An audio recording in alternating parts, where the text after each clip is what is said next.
Hello and welcome to Cooking the Books with Heather. Today we're going to be making penne alla vodka from Ashley Christensen's It's Always Freezer Season.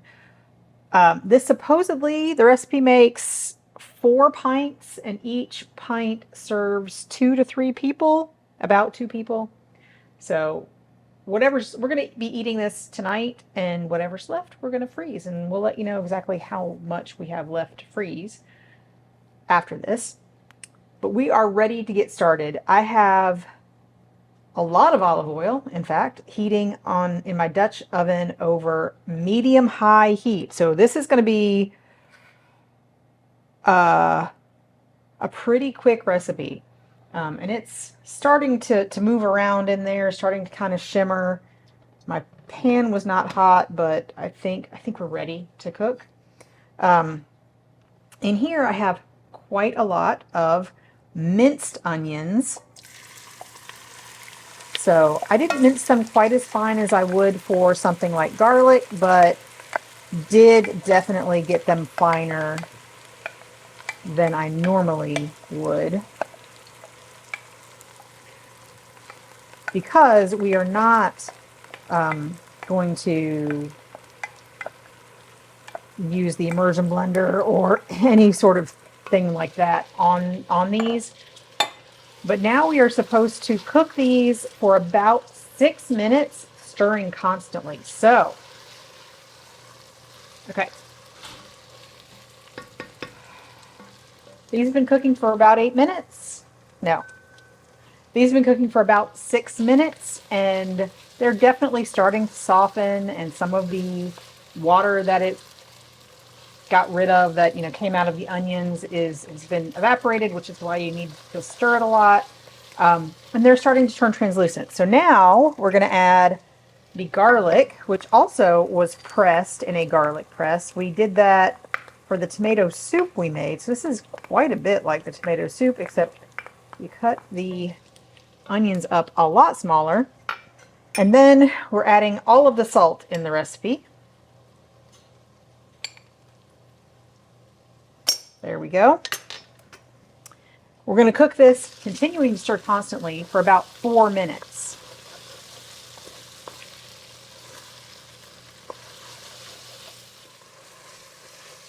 Okay, now this has been another 4 minutes with the salt and the garlic, and she says it should be starting to take on a hint of color, maybe a little bit.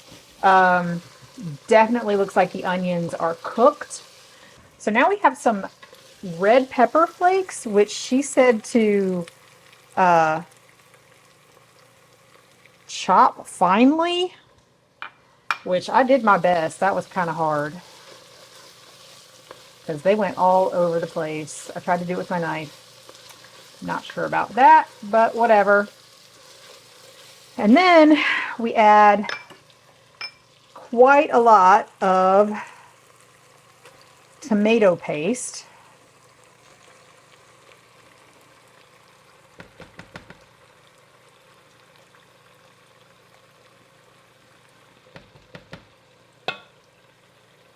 Trying to get as much out of here as I can, because I did measure it.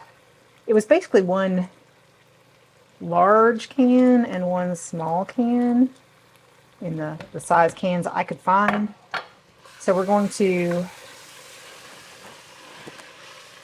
stir it to incorporate it, and then we're going to turn the heat down to medium.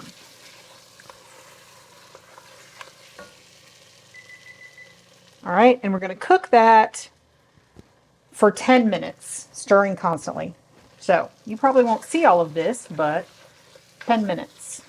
So this has been cooking for about 10 minutes. Really, it just got hot. It didn't do much else. I'm going to put a lid on it and leave it over low heat on my back burner just to keep it warm, because we're going to eat some of this tonight.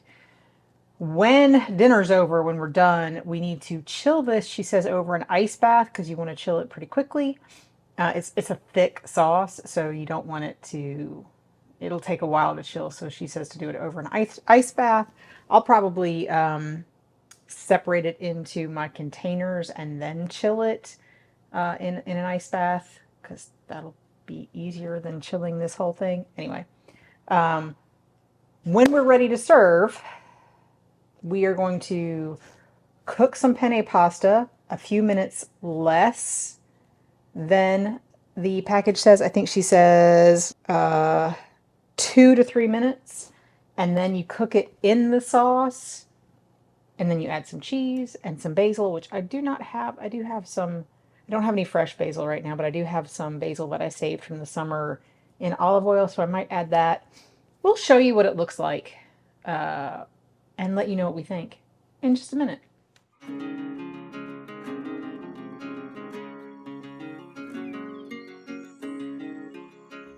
On this episode of Cooking the Books with Heather, you watched me make penne alla vodka from Ashley Christensen's It's Always Freezer Season.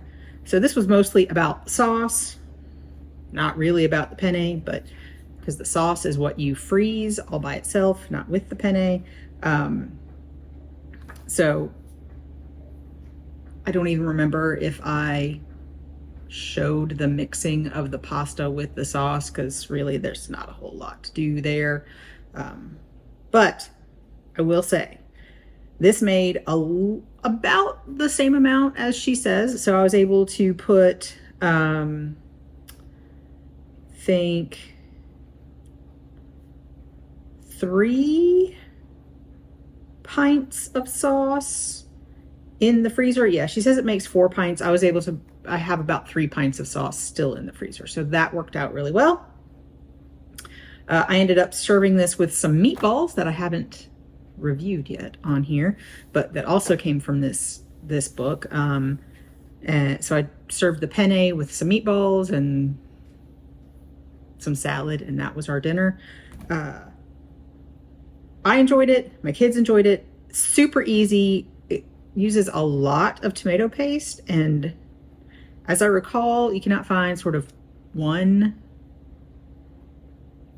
can of tomato paste that is the right amount for this recipe, but I think a larger can plus a smaller can was pretty much exactly right. But anyway, which I've never made a pasta sauce at home from just tomato paste and water and cream and vodka. I usually start with either crushed or diced tomatoes, so that was interesting. It's a very it's much easier actually to make it with tomato paste and just put as much liquid as you want in there and not have to cook it down forever. So this is a super easy recipe, and it was delicious. And now I have some more that will serve. I think each pint, she says each pint feeds about 2 people. It fed my whole family, honestly, but with other things. But we don't eat a huge bowl of pasta when we have it. We usually have, some vegetables with it, some sides, because I try not to eat large amounts of carbs at once, just because. But my kids are carb fiends, but still, with my husband and 2 kids who eat pretty much like grown adults, it fed 4 of us instead of 2 people. So I'm not sure about that. Let me know if it doesn't feed that much for you. I think we get away with about half a box of pasta, which is about half a pound of pasta per meal for my family. So anyway, I really liked it.